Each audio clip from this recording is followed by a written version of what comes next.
ನೋಡಿ ಆದ್ಮೇಲೆ ಈಗ ಬೆಳಗಿನ ಜಾವ ಒಂದು 7 ಗಂಟೆ ಟೈಮು ನೋಡಿ ಭೂಮಿಯಲ್ಲಿ ನಮ್ಗೊಂಥರ ಮಾಯಿಶ್ಚರ್ ಕಾಣಿಸ್ತಾ ಇದೆ. ಆ ಮಾಯಿಶ್ಚರ್ ಕಾಣಕ್ಕೆ ಮೇಲ್ನೇ ಏನಪ್ಪಾ ಅಂದ್ರೆ ನೋಡಿ ಮಾಯಿಶ್ಚರ್ ನೋಡಿ ಈಗ ನೋಡಿ ಇಲ್ಲಿ ಮಾಯಿಶ್ಚರ್ ಈ ಮಣ್ಣು ಈ ನೋಡಿ ಎಷ್ಟು ತೇವಾಗಿದೆ. ಇದೇ ನಿಮ್ಗೆ ಅಲ್ಲಿ ಕಳೆ ಇದ್ರೆ ಇದೆಲ್ಲ ಕಂಪ್ಲೀಟ್ ಭೂಮಿಗೆ ಇಟ್ಕೊಳ್ತದೆ. ಆಮೇಲೆ ನಿಮ್ಗೆ ಏನು ನೀರು ಕೊಡುವಂತ ಅವಶ್ಯಕತೆ ಏನು ಬರೋದಿಲ್ಲ. ಅದೇ ಇವಾಗ ಏನಾಗುತ್ತೆ ಅಂತ ಹೇಳಿದ್ರೆ ಇಲ್ಲಿ ಯಾವುದೇ ಕಳೆ ಇಲ್ದಿರೋದ್ರಿಂದ ಇನ್ನೊಂದು 10 ನಿಮಿಷದಲ್ಲಿ ನೀರೆಲ್ಲ ಆವಿ ಆಗ್ಬಿಡ್ತದೆ. ಅದೇ ಕಳೆ ಒಳಗಡೆ ಇದ್ದಾಗ ಆವಿ ಆಗೋದು ಬಹಳ ನಿಧಾನ ಆಗ್ತದೆ. ಮತ್ತೆ ಭೂಮಿ ಅದನ್ನ ಚೆನ್ನಾಗಿ ಕುಡ್ಕೊಂಡು ಒಳಗಡೆ ಇಟ್ಕೊಳ್ಳೋದ್ರಿಂದ ಅದಕ್ಕೆ ಮಿತವಾದ ನೀರು ಸಾಕು. ನಿಮ್ಮ ಕೃಷಿಯಲ್ಲಿ ಯಾವಾಗಲೂ ಅಷ್ಟೇ ನೀರು ಹೇಗಿರ್ಬೇಕು ನಿಮ್ಗೆ ಅಂದ್ರೆ ಮಿತವಾಗಿ ನೀರು ಕೊಡ್ಬೇಕು. ನೀರು ಜಾಸ್ತಿ ಕೊಟ್ರು ಅಪಾಯನೇ. ಕಡಿಮೆ ಅಂತ ಹೇಳಿದ್ರೆ ಒಂದ್ ಸಮಯ ಕಡಿಮೆ ಕೊಟ್ರೆ ಗಿಡಕ್ಕೊಂದು ಸ್ಟ್ರೆಸ್ ಉತ್ಪನ್ನ ಆಗಿ ಗಿಡ ಚೆನ್ನಾಗಿ ಡೆವಲಪ್ ಆಗ್ತದೆ. ಅದ್ ಬಿಟ್ಬಿಟ್ಟು ನೀವೇನ್ ಮಾಡ್ಬೇಕಂದ್ರೆ ನೀರನ್ನು ಜಾಸ್ತಿ ಕೊಟ್ಟಾಗ ಗಿಡಗಳಿಗೆ ತುಂಬಾ ತೊಂದರೆ ಆಗ್ತದೆ. ನೋಡಿ ಯಾವ ರೀತಿ ಎಲ್ಲ ಭೂಮಿ ಎಲ್ಲ ಯಾವ ತರ ಇಲ್ಲಿ ಮಾಯಿಶ್ಚರ್ ಆಗಿದೆ ನೋಡಿ. ಆಮೇಲೆ ನೋಡಿ ಈ ತೆಂಗಿನ ಗಿಡದಲ್ಲೆಲ್ಲ ಇಲ್ಲಿ ನೀರು ನೋಡಿ, ಇಲ್ಲಿ ತೆಂಗಿನ ಗಿಡದಲ್ಲೆಲ್ಲ ನೀರು ಬಿದ್ದಿರೋದ್ರಿಂದ ನೋಡಿ ಎಲ್ಲ ಭೂಮಿ ತಂಪಾಗಿರ್ತದೆ. ನೋಡಿ ಇದ್ರ ಸುತ್ತ ನಿಮ್ಗೆ ಎಷ್ಟು ಒಂದು ತಂಪಾಗಿದೆ. ಮತ್ತೆ ಏನ್ ಮಾಡ್ಬೇಕು ನೀವು ತೆಂಗಿನ ಗಿಡವನ್ನ ನೆಟ್ಟಾದ್ಮೇಲೆ ದಯಮಾಡಿ ಎಲ್ಲರಿಗೂ ಒಂದು ಹೇಳ್ತೀನಿ ನಾನು, ತೆಂಗಿನ ಗಿಡವನ್ನ ನಡಬೇಕಾದ್ರೆ ನಿಮ್ಮ ವಾತಾವರಣದಲ್ಲಿ ತಗೊಂಡೋಗಿ ನಿಮ್ಗೆ ಏನಾಗ್ಬೇಕು 40 ದಿನ ಸೆಟ್ ಆಗ್ಬೇಕು. ತಗೊಂಡೋಗಿ ದಿನನೇ ಗಿಡಗಳನ್ನ ನಡಬಾರ್ದು. ನಟ್ಬಿಟ್ಟು ನಾವು ಇಲ್ಲಿಗೆ ಈ ತೆಂಗಿನ ಗಿಡಗಳನ್ನ ಒಂದು 7-8 ತಿಂಗಳಿಂದ ನಾವು ಜನವರಿಗೆ ಸ್ಟಾರ್ಟ್ ಮಾಡಿರೋದು ಇಲ್ಲಿ ಪ್ರಾಜೆಕ್ಟ್. ಜನವರಿ 1ನೇ ತಾರೀಕಿಗೆ ನಾವು ಇಲ್ಲಿ ಪ್ರಾಜೆಕ್ಟ್ ಸ್ಟಾರ್ಟ್ ಮಾಡಿರೋದು. ಅವಾಗಲೇ ನಾವು ಏನ್ ಮಾಡ್ತೀವಿ ಗಿಡಗಳನ್ನ ಇಲ್ಲಿ ತಂದು ರೆಡಿ ಮಾಡ್ಕೊಂಡು ಅದರಿಂದ ಗಿಡ ನಿಮ್ಗೆ ಸ್ವಲ್ಪ ಹೈಟ್ ಆಗಿ ಕಾಣಿಸ್ತಾ ಇದೆ. ಇಲ್ಲಿ ಗಾಳಿಗೆ ಆಡಬಾರ್ದು ಅಂದ್ರೆ ನೋಡಿ ಈ ತರ ನಾವು ಗಿಡಗಳಿಗೆ ಗಂಟನ ಹಾಕ್ಬೇಕು. ಇದಕ್ಕೆ ಸಪೋರ್ಟ್ ಒಂದು ಕೋಲ್ ಕೊಡ್ಬೇಕು. ಕೋಲ್ ಕೊಟ್ಬಿಟ್ಟು ಇಲ್ಲಿ ನಾವು ಅದಕ್ಕೆ ನಾವು ಇಲ್ಲಿ ನೋಡಿ ಈ ತರ ಗಂಟನ್ನ ಹಾಕ್ಬೇಕು. ಈ ಗಂಟನ್ನ ಹಾಕ್ಬೇಕಾದ್ರೆ 8 ಆಕಾರದಲ್ಲಿ ಹಾಕ್ಬೇಕು. ಮತ್ತೆ ಯಾರು ಪ್ಲಾಸ್ಟಿಕ್ ಹಗ್ಗವನ್ನ ನೀವು ಕಟ್ಟಬೇಡಿ. ಪ್ಲಾಸ್ಟಿಕ್ ಹಗ್ಗವನ್ನ ಕಟ್ಟಿದಾಗ ಏನಾಗುತ್ತೆ ನಿಮಗೆ ಅದು ಪ್ಲಾಸ್ಟಿಕ್ ಹಗ್ಗವನ್ನ ಕಟ್ಟಿದಾಗ ಗಿಡಕ್ಕೆ ಬಹಳ ತೊಂದರೆ ಆಗ್ತದೆ. ಅದರಿಂದ ದಯಮಾಡಿ ನೀವು ಹಾಕ್ಬೇಕಾದ್ರೆ ಗಂಟನ ಹಾಕ್ಬೇಕಾದ್ರೆ 8 ಆಕಾರದಲ್ಲಿ ಗಂಟನ ಹಾಕ್ಬೇಕು. ಆಗ ಈ ಗಿಡ ಏನಾಗುತ್ತೆ ಗಾಳಿಗೆ ಇದು ಆಡೋದಿಲ್ಲ. ಗಾಳಿಗೆ ಆಡದೇ ಇದ್ದಾಗ ಏನಾಗ್ತದೆ ಅದು ಬೇರು ಕೊಟ್ಕೊಳ್ಳಿಕ್ಕೆ ಅದಕ್ಕೆ ತುಂಬಾ ಅನುಕೂಲ ಆಗ್ತದೆ. ಆಮೇಲೆ ಇದು ಒಂದ್ ಸಮಯ ನೀವು ಕಟ್ಟೋದೇನೋ ಬಿಚ್ಚೋದ್ರು ಮರ್ತೋದ್ರು ಏನಾಗುತ್ತೆ ನಿಮಗೆ ಅದು ನೋಡಿ 8 ಆಕಾರ ಅಂದ್ರೆ ನೋಡಿ ಈ ತರ ಹಾಕೊಂಡು ಈ ನೋಡಿ ಈ ಗಿಡ ನೀವು ಹಿಂಗ್ ತಗೊಳ್ತೀರಿ, ಹಿಂಗ್ ತಗೊಳ್ತೀರಿ ಅಂತ ಇಟ್ಕೊಳ್ಳಿ. 8 ಆಕಾರ ಅಂದ್ರೆ ಈ ರೀತಿ ಗಿಡಕ್ಕೆ ಹಿಂಗ್ ತಗೊಂಡು ನೋಡಿ ಇಲ್ಲಿ 8 ಆಕಾರದಲ್ಲಿ ಹಿಂಗ್ ಮಾಡ್ಬೇಕು. ಹಿಂಗೆ 8 ಆಕಾರದಲ್ಲಿ ಬಂತು. ಅವಾಗ ಇಲ್ಲಿ ಏನ್ ಮಾಡ್ಬೇಕು ನೀವು ಗಂಟನ್ನ ಫ್ರೀಯಾಗಿ ಹಾಕೋಬೇಕು. ಇಲ್ಲಿ ಗಂಟನ್ನ ಇಲ್ಲಿ ಫ್ರೀಯಾಗಿ ಹಾಕೋಬೇಕು. 8 ಆಕಾರದಲ್ಲಿ ಹಿಂಗ್ ಗಂಟನ್ನ ಹಿಂಗ್ ಫ್ರೀಯಾಗಿ ಹಾಕೊಂಡ್ರೆ ಈ ತರ ಫ್ರೀಯಾಗಿ ಹಾಕೊಳ್ಬೇಕು. ಇದು ಫ್ರೀಯಾಗಿ ಹಾಕೊಂಡಾಗ ಇದು ಲೂಸ್ ಇರುತ್ತೆ. ಇದೇನಾಗುತ್ತೆ ಇದು ವಿಶಾಲ ಆದಷ್ಟು ಗಿಡ ಅಗಲ ಆದಷ್ಟು ಏನಾಗ್ತದೆ ಇದು ನಿಮ್ಗೆ ಫ್ರೀಯಾಗಿ ಕೊಡ್ತದೆ. ಪ್ಲಾಸ್ಟಿಕ್ ಆದ್ರೆ ಇಲ್ಲೇ ಗಟ್ಟಿ ಇರ್ತದೆ. ಅದರಿಂದ ಪ್ಲಾಸ್ಟಿಕ್ ಅನ್ನ ಯಾರು ಕಟ್ಬೇಡಿ. ಈ ರೀತಿ ನೀವು ಸುತ್ತಲಿ ಹಗ್ಗವನ್ನೇ ಈ ತರ ಬೆಳೆಸ್ಕೋಬೇಕು. ನೀವೇನಾದ್ರು ಇದನ್ನ ಬಿಚ್ಚೋದು ಮರ್ತೋದ್ರು 3 ತಿಂಗಳಲ್ಲಿ ಈ ದಾರ ಕಟ್ಟಾಗ್ಬಿಡುತ್ತೆ. ಗಿಡ ಗಾಳಿಗೆ ಶೇಕ್ ಆಗೋದಿಲ್ಲ. ಹಾಗೆ ಇದು ಸ್ಟ್ರೈಟ್ ಆಗಿ ನಿಂತಿರುತ್ತೆ. ಅದೇ ಗಾಳಿ ಬಂದಾಗ ಇದು ಆ ಕಡೆಗೆ ಅಳ್ಳಾಡಿದಾಗ ಅಲ್ಲಿ ಬೇರ್ ಕೊಡೋದು ನಿಮಗೆ ನಿಧಾನ ಆಗ್ತದೆ. ಈ ತರ ಕಡ್ಡಿ ಕಟ್ಕೊಳ್ಳೋದು ತುಂಬಾ ಒಳ್ಳೇದು. ನೋಡಿ ಈಗೆಲ್ಲ ಗಾಳಿ ಯಾವುದೇ ಗಿಡ ಗಾಳಿಗೆ ಆಡೋದಿಲ್ಲ. ಮತ್ತೆ ತುಂಬಾ ಒಳ್ಳೆಯ ಸೂಕ್ತ ಏನಪ್ಪಾ ಅಂದ್ರೆ 2 ಎಲೆ ಅಥವಾ 4 ಎಲೆ ನಡೋದು ಒಳ್ಳೇದು. ಅಥವಾ ನೀವು ದೊಡ್ಡ ಗಿಡ ಮಾಡಿ ನಡ್ಬೇಕಂದ್ರೆ ನಿಮ್ಮ ವಾತಾವರಣದಲ್ಲಿ ಅದನ್ನೇನ್ ಮಾಡ್ಬೇಕು ನೀವು ಒಂದು 40 ದಿನ ಅಥವಾ ಒಂದು 2 ತಿಂಗಳು ಇಟ್ಕೊಂಡು ಗಿಡ ನಟ್ರೆ ಆ ವಾತಾವರಣಕ್ಕೆ ಸೆಟ್ ಆಗ್ತದೆ. ಆ ನೀರಿಗೂ ಸೆಟ್ ಆಗಿರ್ತದೆ, ಆ ಮಣ್ಣಿಗೂ ಅದು ಸೆಟ್ ಆಗ್ತದೆ. ನಮಸ್ತೆ ಆದ್ಮೇಲೆ ನಾವು ಇವತ್ತು ಗುಂಡ್ಲುಪೇಟೆ ತಾಲೂಕು ಬೇಗೂರು ಹೋಬಳಿ ಕೋಟೆಕೆರೆ ಗ್ರಾಮದ ಜ್ಯೋತಿ ಅಮ್ಮ ಅವ್ರ ತೋಟದಲ್ಲಿ ಈಗಾಗಲೇ ನಿಮಗೆ ನಾವು ಈ ತೋಟದ ಬಗ್ಗೆ 4-5 ವಿಡಿಯೋಗಳನ್ನ ಹಾಕಿದ್ದೇವೆ. ಇನ್ನು ಇಲ್ಲಿ ಬೇರೆ ಬೇರೆ ಥರದಲ್ಲಿ ನಮ್ಮ ಒಂದು ಹೊಸ ರೈತರಿಗೆ ಒಂದು ಪ್ರಯೋಗ. ಇಲ್ಲಿ ಪ್ರತಿಯೊಂದು ನಾವು ಏನೇ ಮಾಡಿದ್ರು ಅದು ಮುಂದಿನ ಪೀಳಿಗೆಗೆ, ಕೃಷಿ ವಿದ್ಯಾರ್ಥಿಗಳಿಗೆ, ಕೃಷಿ ಅಧಿಕಾರಿಗಳಿಗೆ, ಕೃಷಿ ವಿಜ್ಞಾನಿಗಳಿಗೆ, ರೈತರಿಗೆ, ಮೊದಲನೇದು ರೈತರಿಗೆ ಕೃಷಿ ಅಧಿಕಾರಿಗಳು ಈ ಜ್ಞಾನವನ್ನು ಕೊಡ್ತಾ ಇರೋದು ಭಾಳ ಕಡಿಮೆ. ತುಂಬ ನಮ್ಮ ಅಧಿಕಾರಿಗಳಲ್ಲಿ ಒಂಥರ ಜಡತ್ವ ತುಂಬ್ಕೊಂಡ್ಬಿಟ್ಟಿದೆ. ಆ ಜಡತ್ವ ಯಾವ ಮಟ್ಟಕ್ಕಿದೆ ಅಂತ ಹೇಳಿದ್ರೆ ಕೆಲವೊಮ್ಮೆ ಅದನ್ನ ನಿಮ್ಗೆ ಹೇಳಬೇಕಾಗ್ತದೆ. ಕೇವಲ ಸಂಬಳ ತಗೊಳಕ್ಕಾಗಿ ಕೃಷಿ ಅಧಿಕಾರಿಗಳು ಇವತ್ತು ತಮ್ಮ ಚೇರಲ್ಲಿ ಟೇಬಲಲ್ಲಿ ಕೂತ್ಕೊಂಡು ಕೆಲಸ ಮಾಡೋರು ತುಂಬ ಜನ ಇದ್ದಾರೆ.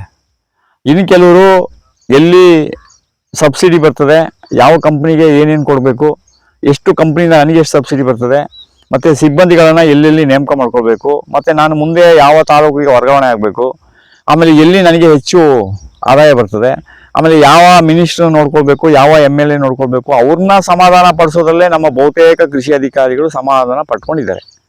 ಇನ್ನು ಕೆಲವು ಕೃಷಿ ಅಧಿಕಾರಿಗಳು ಏನು ಮಾಡ್ತಾರೆ, ಯಾವುದೋ ಒಂದು 4-5 ಜನ ರೈತರ ಸಂಪರ್ಕ ಇಟ್ಕೊಳ್ಳೋದು, ಹಸಿರು ಟವಲ್ ಹಾಕೊಂಡು ತಿರುಗಾಡ್ತಾರಲ್ಲ ಅವ್ರ ಸಂಪರ್ಕ ಇಟ್ಕೊಂಡು ಅವ್ರನ್ನ ಇಂದ್ರ ಚಂದ್ರ ಅಂತ ಹೊಗಳೋದು. ಯಾಕೆಂದರೆ ಅವ್ರನ್ನ ಹೊಗಳದೇ ಇದ್ರೆ ಇವ್ರ ಮೇಲೆ ಅವ್ರು ಸ್ಟ್ರೈಕ್ ಮಾಡಿಸ್ತಾರೆ. ಆ ಸ್ಟ್ರೈಕ್ ಮಾಡಿಸಿದಾಗ ಏನಾಗ್ತದೆ, ಅವರ ಸೀಟಲ್ಲಿ ಅವರಿಗೆ ಅಳ್ಳಾಡೋಕ್ಕೆ ಜಾಗ ಆಗ್ಬಿಡ್ತದೆ. ಅದಕ್ಕೆ ಏನು ಮಾಡ್ತಾರೆ, ಅವರು ಕೆಲವು ರೈತ ಸಂಘದ ಲೀಡರ್ಗಳು ಸಾಲ ಹಾಕೊಂಡು 4-5 ಜನ ತಿರುಗಾಡ್ತಾರೆ ಅಷ್ಟೇ, ಇನ್ನೇನು ಜಾಸ್ತಿ ಏನಿಲ್ಲ. ಅವರು ಆ ತಿರುಗಾಡೋರನ್ನ ಪಕ್ಕದಲ್ಲಿ ಕೂರಿಸ್ಕೊಳ್ಳೋದು, ಅವ್ರಿಗೆ ಬೇಕಾದನ್ನು ಮಾಡೋದು. ಇನ್ನು ಕೆಲವರು ಸಣ್ಣ ಪುಟ್ಟ ರೈತರಿಗೆ ಅಲ್ಲಿ ಇಲ್ಲಿ ಟಾರ್ಪಲು ಒಂದು ಡೈಕೋಡರ್ಮಾ ಸೂಡೋಮೋನಾಸ್ 1-2 ಪ್ಯಾಕೆಟು, ಇಲ್ಲ ಕಚೇರಿಗೆ ಹೋದಾಗ 1-2 ಟೀ ಕೊಟ್ಬಿಟ್ಟು, ಮತ್ತು ಕೆಲವು ರೈತರನ್ನ ಪಕ್ಕದಲ್ಲಿ ಇಟ್ಕೊಂಡು ಇವರು ನಮ್ಮ ಫಲಾನುಭವಿಗಳು, ಇವರಿಗೆ ಕೃಷಿ ಹೊಂಡ ಕೊಡಿಸಿದ್ದೀವಿ, ಇವರಿಗೆ ಆ ಮೋಟ್ರು ಕೊಡಿಸಿದ್ದೀವಿ, ಈ ಮೋಟ್ರು ಕೊಡಿಸಿದ್ದೀವಿ ಅಂತ ಹೇಳ್ಬಿಟ್ಟು ಅವ್ರನ್ನ ಸ್ವಲ್ಪ ಉಗೆ ಅಂತ ಹೇಳ್ಕೊಳ್ಳೋಕೆ ಅವ್ರನ್ನ ಪಕ್ಕದಲ್ಲಿ ಇಟ್ಕೊಂಡು ಸುತ್ತಾಡುವಂಥ ಕೆಲವು ಕೃಷಿ ಅಧಿಕಾರಿಗಳಿದ್ದಾರೆ. ಇನ್ನು ಕೆಲವು ಕೃಷಿ ಅಧಿಕಾರಿಗಳು ತಾವು ಓದಂಥ ಕಾಲೇಜಿನಲ್ಲಿ ಪುಸ್ತಕದಲ್ಲಿ ಏನಿದೆ ಅದನ್ನೇ ತಗೊಂಡು ಬಂದು ಜನರ ಮೇಲೆ ಅಷ್ಟೇ, ಅದು ಬಿಟ್ಟು ಇನ್ನೇನು ಬಾಕಿ ಏನು ಮಾತಾಡಲ್ಲ. ಅವರು ಓದುವಾಗ ಅವ್ರಿಗೆ ಏನು ಪುಸ್ತಕದಲ್ಲಿ ಸಿಕ್ತೋ ಅದನ್ನು ಮಾತ್ರ ಅವರು ಅಲ್ಲಿ ಇಟ್ಕೊಳ್ತಾರೆ. ಇನ್ನು ಬಾಕಿ ಇರೋದನ್ನ ಅವರು ಅದ್ರ ಬಗ್ಗೆ ಮಾತಾಡೋಕೆ ಹೋಗಲ್ಲ. ಯಾಕೆ ಅವ್ರು ಅದ್ರ ಬಗ್ಗೆ ಹೋಗಲ್ಲ ಅಂತ ಹೇಳಿದ್ರೆ ಅವ್ರಿಗೆ ಗೊತ್ತಿರೋದು ಅಷ್ಟೇನೆ. ಆಮೇಲೆ ಏನು ಮಾಡ್ತಾರೆ, ಇನ್ನು ಕೆಲವು ರೈತರುಗಳನ್ನ ಪಕ್ಕದಲ್ಲಿ ಇಟ್ಕೊಂಡು ಅವ್ರಿಗೆ ನಿನಗೆ ಆ ಪ್ರಶಸ್ತಿ ಕೊಡಿಸ್ತೀನಿ, ನಿನಗೆ ಈ ರಾಜ್ಯ ಪ್ರಶಸ್ತಿ ಕೊಡಿಸ್ತೀನಿ, ಈ ಇದು ಮಾಡಿಸ್ತೀನಿ ಅಂತ ಹೇಳ್ಕೊಂಡು, ಆಮೇಲೆ ಕೆಲವು ಮಾಧ್ಯಮದವ್ರೂ ಅಷ್ಟೇ ಕೆಲವು ಪಕ್ಕದಲ್ಲಿ ಇಟ್ಕೊಂಡು ಅವರ ಕೆಲಸ ಬೇರಿಸ್ಕೊಳ್ಳೋಕ್ಕೆ ಕೆಲವು ಅಧಿಕಾರಿಗಳು ಕೆಲಸ ಮಾಡ್ತಾರೆ. ಕೃಷಿ ಅಧಿಕಾರಿಗಳಲ್ಲಿ ಒಂದು 2% ಮಾತ್ರ ನನಗೆ ಗೊತ್ತಿರೋ 2% ಇರ್ಬೋದೇನೋ ಗೊತ್ತಿಲ್ಲ, ಇಲ್ಲ 1% ಅಂತ ಹೇಳಿದ್ರು ಹೇಳ್ಬೋದು. ಅಷ್ಟು ಜನ ಮಾತ್ರ ನಿಜವಾಗಿಯೂ ರೈತರ ಬಗ್ಗೆ ಕಾಳಜಿ ಇಟ್ಕೊಂಡು ಅವರ ಬಗ್ಗೆ ಏನಾದರೂ ಒಂದು ಮಾಡಬೇಕು ಅನ್ನೋಂಥ ಹುಮ್ಮನಸ್ಸಿರೋರು ಕೆಲವರು ಇದ್ದಾರೆ. ಅದರಲ್ಲಿ 1%, 2% ಇರ್ಬೋದು. ಬಾಕಿ 98% ಅಧಿಕಾರಿಗಳು ನಾನು ಹಿಂದೆ ಏನು ಹೇಳಿದೆ ಅದೇ ರೀತಿ ಕೆಲಸ ಮಾಡ್ತಾ ಇರೋರು. ಅವ್ರಿಗೆ ಎಷ್ಟು ದಪ್ಪ ಚರ್ಮದ ಅಧಿಕಾರಿಗಳು ಅಂತ ಕೇಳಿದ್ರೆ, ಯಾರಾದರೂ ಕೇಳಕೋದ್ರೆ ನಾನು ರೈತನ ಮಗ ಅಂತ ಹೇಳ್ತಾರೆ ಅಷ್ಟೇ. ಅವನಿಗೆ ಗಿಡದ ಬಾಳ ಗೊತ್ತಿಲ್ಲ, ಬುಡ ಗೊತ್ತಿಲ್ಲ, ಏನು ಗೊತ್ತಿಲ್ಲ. ಇದು ತುಂಬ ಒಂದು ನೋವಿನ ಸಂಗತಿ. ಇನ್ನು ಕೆಲವೊಮ್ಮೆ ಏನು ಮಾಡ್ತಾರೆ ಅಂತ ಹೇಳಿದ್ರೆ, ಈ ಕೃಷಿ ಅಧಿಕಾರಿಗಳು ಯಾವುದೋ ಕಾಲದಲ್ಲಿ ಬರೆದು ಇಟ್ಟಿರೋದು. ಇವಾಗ ನೀವು ಈಗಲೂ ಹೋಗಿ ತೋಟಗಾರಿಕೆ ಇಲಾಖೆಗಳ ಅಧಿಕಾರಿಗಳನ್ನ ಕೇಳಿ, ಅವನು ಯಾವುದೋ ಬ್ರಿಟಿಷ್ ಕಾಲದಲ್ಲಿ ಇಟ್ಟಿರೋಂಥ 97 ಅಡಿಗೆ ತೆಂಗಿನ ಗಿಡ ಇಡಿ ಅಂತಾನೆ. ಅದು ಬಿಟ್ಟರೆ ಇನ್ನು ಬಾಕಿ ಅದ್ರ ಬಗ್ಗೆ 2ನೇ ಬಗ್ಗೆ ಮಾತಾಡಲ್ಲ ಅವನಿಗೆ ಅದ್ರ ಬಗ್ಗೆ ಗೊತ್ತಿಲ್ಲ, ಜ್ಞಾನ ಇಲ್ಲ. ಅದಕ್ಕೆ ನಾವು ಮುಂದಿನ ರೈತರಿಗೆ, ಮುಂದಿನ ಕೃಷಿ ವಿದ್ಯಾರ್ಥಿಗಳಿಗೆ ಮತ್ತು ಕೃಷಿ ಅಧಿಕಾರಿಗಳಿಗೆ, ಯಾರಿಗೆ ಕಲಿಬೇಕು ಅಂತಿದ್ದಾರೆ ಕೃಷಿ ಅಧಿಕಾರಿಗಳಿಗೆ ಮತ್ತು ಕೃಷಿ ವಿಜ್ಞಾನಿಗಳಿಗೆ, ಸೈಂಟಿಸ್ಟ್ಗಳಿಗೆ. ಇಲ್ಲಿ ಏನಾಗಿದೆ ಅಂದರೆ, ಸೈಂಟಿಸ್ಟ್ಗಳೆಲ್ಲ ಏನಾಗಿದ್ದಾರೆ ಇವತ್ತು ಬಹುರಾಷ್ಟ್ರೀಯ ಕಂಪನಿಯ ಗುಲಾಮರಾಗ್ಬಿಟ್ಟಿದ್ದಾರೆ. ಮತ್ತು ಸರ್ಕಾರಿ ಅಧಿಕಾರಿಗಳು ಏನು ಹೇಳ್ತಾರೆ, ಯಾವ ಮಿನಿಸ್ಟ್ರಿ ಏನು ಹೇಳ್ತಾನೆ ಅವನಿಗೆ ಮಾತಾಡೋಕೆ ಮಾತ್ರ ಅವರು ವಿಜ್ಞಾನಿಗಳು ಕೆಲಸ ಮಾಡ್ತಾ ಇದ್ದಾರೆ. ಆಮೇಲೆ ಅವರು ಸುಖ ನೋಡ್ಬೇಕಷ್ಟೇ, ಅವ್ರ ವಾಹನ, ಅವ್ರ ಸೌಕರ್ಯ, ಅವ್ರ ಚೇಂಬರು, ಅವ್ರ ಆಫೀಸು ಇಷ್ಟರಲ್ಲೇ ಮುಗಿದೋಗಿದೆ. ಮತ್ತು ಅವ್ರಿಗೆ ಬರೋ ಸಂಬಳ ಅಂತ. ಮತ್ತು ನಾವು ಯಾರಿಂದ ಸಂಬಳ ತಗೊಳ್ತಾ ಇದ್ದೀವಿ, ನಾವು ರೈತರಿಗೆ ಏನಾದರೂ ಪ್ರಯೋಗ ಮಾಡಬೇಕಲ್ಲ, ಹೊಸದು ಏನಾದರೂ ಒಂದು ಮಾಡುವ, ಅದ್ರ ಬಗ್ಗೆ ಅವರು ಕಿಂಚಿತ್ತೂ ಗಮನ ಹರಿಸ್ತಾ ಇಲ್ಲ. ಎಲ್ಲೋ 1%, 2% ಜನರಿದ್ದಾರೆ. ಅದಕ್ಕೆ ನಾವೇನು ಮಾಡಿದ್ದೀವಿ ಅಂದರೆ, ಈ ಕೋಟೆಕೆರೆ ತೋಟದಲ್ಲಿ ಜ್ಯೋತಿ ಅಮ್ಮ ಅವರ ಈ ಜಮೀನು ಸುಮಾರು ಒಂದು 33 ಎಕರೆ ಜಮೀನಿದೆ. ಈ 33 ಎಕರೆಯನ್ನು ನಾವು ನಿಮಗೆ ಇಂಚಾಗಿ ಮುಂದಿನ ದಿನಗಳಲ್ಲಿ ನಾವು ಅದನ್ನು ಎಕ್ಸ್ಪ್ಲೈನ್ ಮಾಡಿ ಹೇಳ್ತೇವೆ. ಇಲ್ಲಿ ಏನು ಮಾಡ್ತಾ ಇದ್ದೇವೆ, ಏನು ಮಾಡಿದ್ದೇವೆ. ಇದು ಒಂದು ಪ್ರಯೋಗಶಾಲೆ ಆಗಬೇಕು. ನನ್ನ ಲೆಕ್ಕದಲ್ಲಿ ಕರ್ನಾಟಕದಲ್ಲಿ ಯಾವುದಾದ್ರೂ ಕೃಷಿ ವಿದ್ಯಾರ್ಥಿಗಳು, ಕೃಷಿ ಅಧಿಕಾರಿಗಳು, ಕೃಷಿ ವಿಜ್ಞಾನಿಗಳು ಅಥವಾ ರೈತರು ಏನಾದರೂ ಒಂದು ತಿಳ್ಕೊಳ್ಬೇಕಂದ್ರೆ ಅವರು ಇಲ್ಲಿ ಬಂದು ಎಲ್ಲವನ್ನ ತಿಳ್ಕೊಳ್ಬೋದು. ಇದೊಂದು ವಿಶ್ವವಿದ್ಯಾನಿಲಯದ ಮಟ್ಟದಲ್ಲಿ ಜ್ಞಾನವನ್ನು ಕೊಡಬೇಕು ಅಂತ ನಾವಿಲ್ಲಿ ಕೆಲವು ಬೇರೆ ಥರ ಡಿಸೈನ್ಗಳನ್ನ, ಪ್ರಯೋಗಗಳನ್ನ ಮಾಡ್ತಾ ಇದ್ದೀವಿ. ಈಗ ಉದಾಹರಣೆಗೆ ನೀವು ಈಗ ಅಡಿಕೆ ನೆಡೋದು, ತುಂಬಾ ಜನ ಏನು ಮಾಡ್ತಾರೆ ಅಂತ ಹೇಳಿದ್ರೆ, ಅದ್ರ ಚಿತ್ರದುರ್ಗ, ಹುಬ್ಬಳ್ಳಿ, ಧಾರವಾಡ ಅಲ್ಲೆಲ್ಲ ಅಡಿಕೆಯಲ್ಲಿ ತುಂಬಾ ದುಡ್ಡು ಬರ್ತದೆ, ಅದನ್ನ ಬೇಗ ಮಾಡ್ಬಿಡೋದು ಅಂದ್ಬಿಟ್ಟು 4 ಅಡಿಗೆ ಅಡಿಕೆ ಹಾಕ್ತಾರೆ. ಇನ್ನು ಕೆಲವರು 6 ಅಡಿಗೆ ಅಡಿಕೆ ಹಾಕ್ಬಿಡ್ತಾರೆ. ಇನ್ನು ಕೆಲವರು 9 ಅಡಿಗೆ ಅಡಿಕೆ ಹಾಕ್ತಾರೆ. ಇನ್ನು ಕೆಲವರು 10 ಅಡಿಗೆ ಅಡಿಕೆ ಹಾಕ್ತಾರೆ. 10 ಅಡಿಗೆ ಅಡಿಕೆ ಹಾಕೋದು ಅದು ಕರೆಕ್ಟ್ ಆದ ಮೆಥಡ್ ಅದು. ಆಮೇಲೆ ಏನಾಗಿದೆ ಅಂತ ಹೇಳಿದ್ರೆ, ಇನ್ನು ಕೆಲವರು ಅದನ್ನ 9 ಅಡಿಗೆ ಹಾಕ್ತಾರೆ. ಈ ಯಾರು ತುಂಬಾ ದುರಾಸೆ ಇಟ್ಕೊಂಡು ನಾವು ಬೇಗ ಏನೋ ಮಾಡ್ಬೇಕನ್ನೋರು 6 ಅಡಿಗೆ, 3 ಅಡಿಗೆ, ಈಗ ಚನ್ನಗಿರಿ, ಶಿವಮೊಗ್ಗ, ಆಮೇಲೆ ದಾವಣಗೆರೆ ಈ ಕಡೆ ಎಲ್ಲ ತುಂಬಾ ರೈತರು ಯಾವುದ್ಯಾವುದೋ ರೀತಿಯಲ್ಲಿ ಪ್ರಯೋಗವನ್ನು ಮಾಡ್ತಾ ಇದ್ದಾರೆ. ಆ ಪ್ರಯೋಗ ಮಾಡೋದ್ರಲ್ಲಿ ಅವ್ರದ್ದೇನು ತಪ್ಪೇನಿಲ್ಲ. ಬಟ್ ಅದರಲ್ಲೆಲ್ಲ ಏನಾಗ್ತದೆ, ಅವ್ರಿಗೆ ಸರಿಯಾದ ಇಳುವರಿ ಮುಂದಿನ ದಿನದಲ್ಲಿ ಸಿಕ್ಕಲ್ಲ. ಯಾವಾಗ ಅಡಿಕೆ ಗಿಡ ತುಂಬಾ ಹತ್ರ ಇರ್ತದೆ, ಆಗ ಅದಕ್ಕೆ ಇಳುವರಿ ಸಿಕ್ಕೋದಿಲ್ಲ. ಮತ್ತೆ ಎರಡನೇದು, ನಾವು ಅಡಿಕೆ ತೋಟ ಒಂದನ್ನ ಮಾಡ್ಕೊಂಡು ಬರೀ ಅಡಿಕೆ ತೋಟ ಒಂದೇ ಮಾಡ್ಕೊಳಕ್ ಹೋಗ್ಬಾರ್ದು.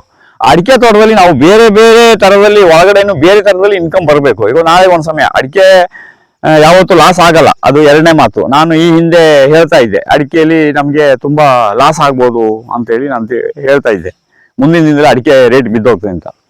ನಾನು ಪ್ರಫುಲ್ ಚಂದ್ರ ಅವ್ರ ಮಗ ಸವ್ಯಸಾಚಿ ಅವ್ರನ್ನ ಭೇಟಿ ಮಾಡಿದ್ಮೇಲೆ ಅವರು ಕೆಲವು ಅಂಕಿ ಅಂಶಗಳನ್ನ ಕೊಟ್ಟರು. ಅದನ್ನ ನಾನು ನಿಮಗೆ ಮುಂದೆ ನಾನು ಅದನ್ನ ಎಕ್ಸ್ಪ್ಲೈನ್ ಮಾಡಿ ಹೇಳ್ತೀನಿ. ಅದನ್ನ ನೀವು ಹಾಸ್ಯವಾಗಿ ತಗೊಳ್ತೀರೋ ಅಥವಾ ಜೋಕ್ ಆಗಿ ತಗೊಳ್ತೀರೋ ಅಥವಾ ಆರೋಗ್ಯದ ದೃಷ್ಟಿಯಿಂದ ತಗೊಳ್ತೀರೋ ಅಥವಾ ಆರ್ಥಿಕ ಸ್ಥಿತಿಯಿಂದ ತಗೊಳ್ತೀರೋ ಅದು ನಿಮ್ಗೆ ಗೊತ್ತಿಲ್ಲ. ನಾನು ಅದನ್ನ ಒಂದಿನ ಎಕ್ಸ್ಪ್ಲೈನ್ ಮಾಡಿ ಹೇಳ್ತೀನಿ. ಆದ್ರೆ ಅಡಿಕೆಗೆ ಯಾವತ್ತೂ ರೇಟ್ ಅಂತೂ ಕಡಿಮೆ ಆಗಲ್ಲ. ಬರೀ ನಾವು ಅಡಿಕೆಯನ್ನೇ ಒಂದನ್ನೇ ಮಾಡ್ಕೊಳಕ್ ಹೋಗ್ಬಾರ್ದು. ಆ ಜಮೀನಲ್ಲಿ ನಮ್ಮ ಬೇರೆ ಬೇರೆ ಬೆಳೆಗಳನ್ನು ನಾವು ಪ್ರಯೋಗ ಮಾಡಬೇಕು. ಇದು ರೈತನ ಪ್ರತಿದಿನದ, ಅದಕ್ಕೆ ಅವನ ಯೋಗಿ ಅಂತ ಹೇಳೋದು, ಅದಕ್ಕೆ ಅವನ ವಿಜ್ಞಾನಿ ಅಂತ ಹೇಳೋದು. ಇದನ್ನ ನಾವು ಅಧಿಕಾರಿಗಳನ್ನ ಕಾಯ್ಕೊಂಡಿರೋ ಬದಲು ನಾವೇ ನಮ್ಮದೇ ಆದಂತ ಕೆಲವು ಮೆಥಡ್ಗಳನ್ನ ನಾವು ಬುದ್ಧಿ ಉಪಯೋಗಿಸಿ, ಯಾಕೆಂದ್ರೆ ರೈತನಿಗೆ ಗೊತ್ತು ಆ ಭೂಮಿ ಒಳಗಡೆ ಏನೇನ್ ಆಗ್ತದೆ, ಏನ್ ಹೋಗ್ತದೆ, ಸೂರ್ಯನ ಬೆಳಕು ಎಷ್ಟು ಬರಬೇಕು, ಯಾವ್ದು ಬರಬೇಕು ಅನ್ನೋದೆಲ್ಲ ಅವನಿಗೆ ಗೊತ್ತಿರುತ್ತೆ. ಅದಕ್ಕೆ ನಾವು ಇಲ್ಲೊಂದು ನಿಮಗೆ ನೋಡಿ, ನಿಮಗೊಂದು ಇಲ್ಲಿ ಪ್ರಯೋಗವನ್ನು ಮಾಡಿದ್ದೇವೆ. ಈ ನಾವೊಂದು ಬ್ಲಾಕ್ ಅಲ್ಲಿ ಒಂದು ಪ್ರಯೋಗ, ಈ ಪ್ರಯೋಗದ ನೆನ್ಪಿಟ್ಕೊಳ್ಳಿ. ಇದು ಗಿಡದಿಂದ ಗಿಡಕ್ಕೆ ನೋಡಿ, ಈ ರೀತಿ ನಮಗೊಂದು ಸಾಲು ಬರ್ತದೆ. ಗಿಡದಿಂದ ಗಿಡಕ್ಕೆ 6 ಅಡಿ, ಚೆನ್ನಾಗಿ ನೆನ್ಪಿಟ್ಕೊಳ್ಳಿ. ಈ ಗಿಡದಿಂದ ಗಿಡಕ್ಕೆ 6 ಅಡಿ, ಸಾಲಿಂದ ಸಾಲಿಗೆ 12 ಅಡಿ.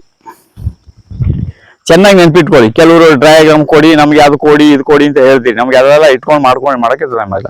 ಈಗ ನೋಡಿ, ಇದು ಸಾಲಿಂದ ಸಾಲಿಗೆ ನಮಗೆ ಗಿಡದಿಂದ ಗಿಡಕ್ಕೆ 6 ಅಡಿ. ಇಲ್ಲಿ ನಾವು ಏನ್ ಮಾಡಿದ್ದೇವೆ ಅಂದ್ರೆ, ಈ ತೋಟದಲ್ಲಿ ನಾವು ದೊಡ್ಡ ರಸ್ತೆಯನ್ನ ಮಾಡ್ಕೊಂಡಿದ್ವಿ ಮಧ್ಯದಲ್ಲಿ. ಯಾಕೆಂದ್ರೆ ಈ 33 ಎಕರೆ ಜಾಗದಲ್ಲಿ ನಾಳೆಗೆ ಒಂದು ಸಮಯ ಯಾವುದಾದ್ರೂ ಕೃಷಿ ವಿಜ್ಞಾನಿಗಳು ಅಥವಾ ವಿದ್ಯಾರ್ಥಿಗಳು ಬಂದ್ರೆ ಅವರು ದೊಡ್ಡ ದೊಡ್ಡ ವೆಹಿಕಲ್ ನಲ್ಲಿ ಬರ್ತಾರೆ. ಮತ್ತೆ ಅದನ್ನ ನೋಡ್ಲಿಕ್ಕೆ ಒಂದು 100 ವೆಹಿಕಲ್ಗಳು ಬರ್ಬೋದು. ಆ 100 ವೆಹಿಕಲ್ಗಳು ನಿಂತ್ಕೊಳ್ಳೋಕ್ಕೂ ಸಮೇತ ನಾವು ಇಲ್ಲೊಂದು ವ್ಯವಸ್ಥೆಯನ್ನ ಮಾಡಿದೀವಿ. ಅದಕ್ಕೆ ನಾವೇನ್ ಮಾಡಿದೀವಿ, ರಸ್ತೆಯನ್ನ ಬಹಳ ವಿಶಾಲವಾಗಿ 30 ರಿಂದ 35 ಅಡಿ ವಿಶಾಲವಾಗಿ ಇಟ್ಕೊಂಡಿದೀವಿ. ನಾಳೆಗೆ ನಮ್ಗೆ ಅಲ್ಲಿ ಟ್ಯಾಕ್ಟ್ರಿಗಳು ಓಡಾಡಬೇಕು, ತುಂಬಾ ಜನ ಇಲ್ಲಿ ವೀಕ್ಷಕರು ಬರ್ತಾರೆ. ಆಮೇಲೆ ಕೆಲವು ರೈತ ಸಂಘದವರು ಎಲ್ಲ ರೈತರು ಬರ್ತಾರೆ. ಆ ಬಂದಾಗ ಅವ್ರಿಗೆ ಏನಾಗ್ತದೆ, ಅವ್ರ ವಾಹನಗಳನ್ನ ನಿಂತ್ಕೊಳ್ಳೋಕೆ ಒಂದು ವ್ಯವಸ್ಥೆಗೆ ನಾವು ಮಧ್ಯದ ರಸ್ತೆಯನ್ನು ಏನ್ ಮಾಡಿದೀವಿ ಅಂದ್ರೆ 35 ರಿಂದ 35 ಅಡಿ ಅಗಲದಲ್ಲಿ ವಿಸ್ತೀರವಾಗಿ ಇಟ್ಕೊಂಡಿದೀವಿ. ಈ ನೋಡಿ, ಈ ರಸ್ತೆ ನಮಗೆ ಒಂದು 30-35 ಇದೆ. ಆಮೇಲೆ ಕೊನೆಗೆ ನೀವು ನಾಳೆ ಒಂದು ದೊಡ್ಡ ಒಂದು ಕಾರ್ಯಕ್ರಮನೂ ಮಾಡ್ಬೋದು, ಒಂದು ಫಂಕ್ಷನ್ ಮಾಡ್ಬೋದು. ನೋಡಿ, ಈ ತೆಂಗಿನ ಗಿಡದಿಂದ ಈ ತೆಂಗಿನ ಗಿಡಕ್ಕೆ ನಮಗೆ ಒಂದು 35-40 ಅಡಿಯಷ್ಟು ನಾವು ಇಲ್ಲಿ ಜಾಗವನ್ನು ವಿಶಾಲವಾಗಿ ಬಿಟ್ಕೊಂಡಿದ್ದೀವಿ. ಈ ಜಾಗವನ್ನು ವಿಶಾಲವಾಗಿ ಬಿಟ್ಕೊಂಡ್ರೆ ಇದೇನು ವೇಸ್ಟ್ ಆಗೋದಿಲ್ಲ. ನಾಳೆ ಇದಕ್ಕೊಂದು ದಿನಕ್ಕೆ ಇದು ಸದುಪಯೋಗ ಆಗುತ್ತೆ. ಆಮೇಲೆ ಏನೋ ಒಂದು ಮಾಲೀಕರೇ ನಾಳೆಗೆ ತಮ್ಮ ಮಕ್ಕಳ ಒಂದು ಮದುವೆ ಮಾಡಬೇಕು ಅಂದಾಗ, ಇವತ್ತೆಲ್ಲ ಸಿಟಿಯಲ್ಲಿ ಮದುವೆ ಮಾಡಿ ಏನಾಗಿದೆ ಅಂದ್ರೆ ಅಲ್ಲಿ ನಿಂತ್ಕೊಳ್ಳೋಕೆ ತುಂಬಾ ಕಂಜೆಕ್ಷನು, ಆಮೇಲೆ ಅಲ್ಲಿದೆಲ್ಲ ಒಂದು ಬದಲಾಗಬೇಕು ಜನ. ಅದಕ್ಕೆ ಏನ್ ಮಾಡ್ಬೇಕಂದ್ರೆ, ಮುಂದೆ ಯಾರು ತೋಟ ಮಾಡ್ತಾರೆ ಅವರು ಅವರ ತೋಟದಲ್ಲೇ ಅವರ ಮಕ್ಕಳ ಮದುವೆಯನ್ನು ಸಮೇತ ಮಾಡಬೇಕು. ಏನೇ ಒಂದು ಕಾರ್ಯಕ್ರಮ ಇದ್ರು ಅವ್ರ ತೋಟದಲ್ಲೇ ಮಾಡಬೇಕು. ಅವಾಗ ಏನಾಗ್ತದೆ, ಅದಕ್ಕೆ ನಿಜವಾದ ಅರ್ಥಪೂರ್ಣವಾಗಿ ಅದು ಬರೋದು. ಈಗ ಸುಮ್ಮನೆ ಛತ್ರದಲ್ಲಿ ಹೋಗೋದು, ಕ್ಯಾಟ್ರಿಂಗ್ ಕೊಡೋದು, ಆಮೇಲೆ ಅದೆಲ್ಲ ಒಂಥರ ಈಗಿನ ಕಾರ್ಯಕ್ರಮಗಳೆಲ್ಲ ಏನಾಗಿದೆ, ಪ್ಯಾಕೇಜ್ ಕಾರ್ಯಕ್ರಮ ಆಗ್ಬಿಟ್ಟಿದೆ. ಅದ್ರ ಬದಲು ಏನಾಗಬೇಕು, ನೀವೇನ್ ತೋಟ ಮಾಡ್ತೀರಿ ನಿಮ್ಮ ತೋಟದಲ್ಲೇ ನಿಮ್ಮ ಕರ್ಮಭೂಮಿ ಆಗಬೇಕು. ಎಲ್ಲ ಕಾರ್ಯಚಟುವಟಿಕೆ ನಿಮ್ಮ ತೋಟದಲ್ಲೇ ನಡಿಬೇಕು. ಅದಕ್ಕೆ ನಾವು ಇದನ್ನ ವಿಶಾಲವಾಗಿ ರಸ್ತೆ ಬಿಟ್ಕೊಂಡಿದೀವಿ. ಅದಕ್ಕೆ ನಾವು ರಸ್ತೆ ಪಕ್ಕದಲ್ಲಿ ಏನ್ ಮಾಡಿದೀವಿ ನೋಡಿ, ಈ ರೀತಿ ನಾವು ಫುಲ್ಲು ತೆಂಗಿನ ಮರವನ್ನು ಹಾಕೊಂಡಿದೀವಿ. ಇಲ್ಲಿ ಒಂದೇ ಒಂದು ಸಾಲಿನಲ್ಲಿ ನಮಗೆ ಒಂದು ರೋಡ್ ಪಕ್ಕದಲ್ಲಿ ಬಂದಿರೋ ಒಂದೇ ಒಂದು ಸಾಲಲ್ಲಿ ನಮಗೆ ಸುಮಾರು ಒಂದು 57 ತೆಂಗಿನ ಗಿಡ ಬರ್ತದೆ. ಅಂದ್ರೆ ಒಂದು ಸಾಲಲ್ಲಿ ನಮ್ಗೆ ಒಂದು 57 ತೆಂಗಿನ ಗಿಡ ಬಂತು ಅಂದ್ರೆ 1 ಎಕರೆ ತೆಂಗಿನ ಗಿಡ ಬಂದ್ಬಿಡ್ತು ಅಂತ. 1 ಎಕರೆಗೆ 45 ರಿಂದ 50 ಗಿಡ ಹಿಡಿದಿದೆ. ಆದ್ರೆ ಈ ತೋಟದಲ್ಲಿ ನಾವು ಮಾಡಿರೋದು ರಸ್ತೆಯ ಪಕ್ಕದಲ್ಲಿ ಹಾಕಿರೋದು ಒಂದೇ ಒಂದು ಸಾಲಲ್ಲಿ ನಮ್ಗೇನಾಗುತ್ತೆ, 57 ತೆಂಗಿನ ಗಿಡ ಬರ್ತದೆ ಒಂದೇ ಒಂದು ರಸ್ತೆಯಲ್ಲಿ, ರೋಡ್ ಪಕ್ಕದಲ್ಲಿ. ಆ ತೆಂಗಿನ ಗಿಡದ ಸಾಲಿಂದ 12 ಅಡಿ ಬಿಟ್ಟಿದ್ದೀವಿ ನಾವು. ಇಲ್ಲಿ ನೋಡಿ, ಅಲ್ಲಿ ತೆಂಗಿನ ಗಿಡದಿಂದ ಇಲ್ಲಿಗೆ 6 ಅಡಿ, ಇಲ್ಲಿಗೆ 12 ಅಡಿ ಬಿಟ್ಬಿಟ್ಟು ನಾವು ಏನ್ ಮಾಡಿದೀವಿ, ಅಡಿಕೆ ಗಿಡಗಳನ್ನ ಹಾಕಿದೀವಿ. ಈ ಅಡಿಕೆ ಗಿಡ ಏನಾಗಿದೆ ಅಂದ್ರೆ, ಗಿಡದಿಂದ ಗಿಡಕ್ಕೆ 6 ಅಡಿ ಹಾಕಿ ಫುಲ್ ಒಂದು ಸಾಲು ನಾವು 6 ಅಡಿಗೆ ಒಂದು ಹಾಕೊಂಡಿದೀವಿ. ಆಮೇಲೆ ಇಲ್ಲಿ ಸಾಲು 12 ಅಡಿ ಹಾಕಿದೀವಿ. ಇದು ನೋಡಿ, ಇದು 12 ಅಡಿಗೆ ಬರ್ತದೆ, 12 ಅಡಿ ಬರ್ತದೆ. ಆಗ ಆ ಗಿಡಕ್ಕೂ ಆ ಅಡಿಕೆ ಗಿಡಕ್ಕೂ ತುಂಬಾ ಫ್ರೀ ಆಗಿರುತ್ತೆ. ಇಲ್ಲಿ ಮಧ್ಯದಲ್ಲಿ ಜಾಗ ಇರುತ್ತೆ, ಇದು ಇಲ್ಲಿ ಫ್ರೀ ಆಗಿರುತ್ತೆ. ಆಮೇಲೆ ಪುನಃ ಮತ್ತೆ ಇನ್ನೊಂದು ಸಾಲನ್ನ ಏನ್ ಮಾಡಿದೀವಿ, ಇದು ಸಮೇತ 6 ಅಡಿಗೆ ಹಾಕಿದೀವಿ. ಗಿಡದಿಂದ ಗಿಡಕ್ಕೆ 6 ಅಡಿ, ಸಾಲಿಂದ ಸಾಲಿಗೆ 12 ಅಡಿ. ಈ 12 ಅಡಿ ಜಾಗದಲ್ಲಿ ನೀವೇನ್ ಮಾಡ್ಬೋದು ನೋಡಿ, ಈಗ ಒಂದು ವೇಳೆ ಯಾವುದೋ ಒಂದು ಗಿಡಕ್ಕೆ ಒಂದು ಸಣ್ಣದೊಂದು ರೋಗ ಬಂತು ಅಂತ ಇಟ್ಕೊಳ್ಳಿ, ಆಗ ಈ ಗಿಡದಿಂದ ಈ ಗಿಡಕ್ಕೆ ಅದು ಹರಡ್ಲಿಕ್ಕೆ ತುಂಬಾ ಲೇಟ್ ಆಗ್ತದೆ. ಆಮೇಲೆ ನಮ್ಮ ಗಿಡ ಸುರಕ್ಷಿತವಾಗಿರ್ತದೆ. ಮತ್ತೆ ಈ 12 ಅಡಿ ಒಳಗಡೆ ಜಾಗದಲ್ಲಿ ನಾವಿಲ್ಲಿ ಕಾಫಿ, ಕೊಕ್ಕೋ, ಜಾಯಿಕಾಯಿ, ಇನ್ನಿತರ ಯಾವುದೇ ಗಿಡಗಳನ್ನು, ಲಿಂಬೆ, ನಿಮ್ಗೆ ಯಾವ ಗಿಡಗಳನ್ನ ಬೇಕು ಈ 12 ಅಡಿಯಲ್ಲಿ ನಾವು ಬೇಕಾದಷ್ಟು ನಟ್ಕೊಳ್ಬೋದು. ಮತ್ತೆ ಇಲ್ಲಿ ಪುನಃ ನೋಡಿ, ಇದರಿಂದ ನಾವು 12 ಅಡಿಗೆ ಜಾಗ ಬಿಟ್ಕೊಂಡಿದೀವಿ. ಗಿಡದಿಂದ ಗಿಡಕ್ಕೆ ನಾವು ಇಲ್ಲಿ ಸುಮಾರು 6 ಅಡಿ ಇದೆ. ಇದು ತುಂಬಾ ವಿಶಾಲವಾಗಿ ಮಾಡಿರುವಂತ ನಮ್ಮ 1ನೇ ಪ್ರಯೋಗ ಇದು ಅಂತ ಹೇಳ್ಬೋದು. ನೋಡಿ ಈ ರೀತಿ ನಾವು ಡ್ರಿಪ್ ಲೈನ್ಗಳನ್ನ ಈ ಮಧ್ಯದ ಲೈನಲ್ಲಿ ನಾವು ಮುಂದೆ ನಿಮಗೆ ಯಾವುದೇ ಬೇಕು, ನಿಮಗೆ ಏನಾದರೂ ತರಕಾರಿನೇ ಬೆಳ್ಕೋಬೇಕಂದ್ರೆ ನೋಡಿ ಈ ಜಾಗ ಇಷ್ಟು ವಿಶಾಲವಾಗಿರ್ತದೆ, 12 ಅಡಿ ಜಾಗ ಇರ್ತದೆ. ಈ 12 ಅಡಿ ನೀವು ತರಕಾರಿ ಬೆಳ್ಕೊಳ್ಬೋದು, ಅಥವಾ ನಾನು ರಾಗಿ ಬೆಳ್ಕೊಳ್ತೀನಿ ಅನ್ನೋರು ರಾಗಿ ಬೆಳ್ಕೊಳ್ಬೋದು, ಅಥವಾ ನೀವು ಸಿರಿಧಾನ್ಯ ಬೆಳ್ಕೊಳ್ತೀನಿ ಅನ್ನೋರು ಸಿರಿಧಾನ್ಯ ಬೆಳ್ಕೊಳ್ಬೋದು, ಅಥವಾ ನಾನು ಬಾಳೆ ಹಾಕೊಳ್ತೀನಿ ಅನ್ನೋರು ನೋಡಿ ಇದರೊಳಗೆಲ್ಲ ಬಾಳೆ ಹಾಕೊಳ್ಬೋದು. ನೀವು ಯಾವುದನ್ನ ಮಾಡ್ತೀರಿ ಅದಕ್ಕೆ ಒಂದೊಂದಕ್ಕೆ ಒಂದೊಂದು ಮೆಥಡ್ ಅನ್ನ ಮಾಡ್ಕೊಂಡು ನಾವಿಲ್ಲಿ ನಿಮಗೆ ಪ್ರಯೋಗ ಮಾಡಿದ್ದೇವೆ. ನಾಳೆಗೆ ಇದೊಂದು 2-3 ವರ್ಷ ಆದ್ಮೇಲೆ ನಿಮಗೆ ಫಸಲಿಗೆ ಬಂದಾಗ ದಯಮಾಡಿ ಹೇಳ್ತೀನಿ, ಫಸಲಲ್ಲಿ ಯಾವುದೇ ರೀತಿಯ ಕಡಿಮೆ ಅಂತೂ ಆಗಲ್ಲ, ಜಾಸ್ತಿ ಆಗ್ತದೆ ವಿನ ಕಡಿಮೆ ಆಗಲ್ಲ. ಯಾಕೆಂದ್ರೆ ಗಿಡದಿಂದ ಬೇರೆ ಬೇರೆ ಜಾತಿಯ ಗಿಡಗಳು ಎಷ್ಟು ನಿಮಗೆ ದೂರದಲ್ಲಿ ಇರ್ತದೆ ಅಷ್ಟು ನಿಮಗೆ ಇಳುವರಿ ಚೆನ್ನಾಗಿರ್ತದೆ, ಇದರಲ್ಲಿ ಏನು ವ್ಯತ್ಯಾಸ ಆಗೋದಿಲ್ಲ. ಈಗ ನಾವು ಇದಕ್ಕೂ ಅಷ್ಟೇ ನೆಟಾಫಾರ್ಮ್ ಡ್ರಿಪ್ ಅನ್ನ ಹಾಕಿದ್ದೇವೆ. ಹಾಗೆ ಇದು ಸಾಲು ತುಂಬಾ ಚೆನ್ನಾಗಿ ಬಂದಿದೆ. ಗಿಡಗಳೆಲ್ಲವೂ ಅಷ್ಟೇ ಎಲ್ಲ ಇದೇ ಮೆಥಡಲ್ಲಿ ನಾವು ಗಿಡಗಳನ್ನೆಲ್ಲ ಚೆನ್ನಾಗಿ ನಟ್ಟಿದ್ದೇವೆ. ಹೀಗೆ ಇದೊಂದು ಬ್ಲಾಕಲ್ಲಿ ಗಿಡದಿಂದ ಗಿಡಕ್ಕೆ 6 ಅಡಿ, ಸಾಲಿಂದ ಸಾಲಿಗೆ 12 ಅಡಿಯನ್ನು ಮಾಡಿಕೊಂಡು ಈ ಬ್ಲಾಕನ್ನು ನಾವು ಚೆನ್ನಾಗಿ ಮುಗಿಸಿದ್ದೇವೆ.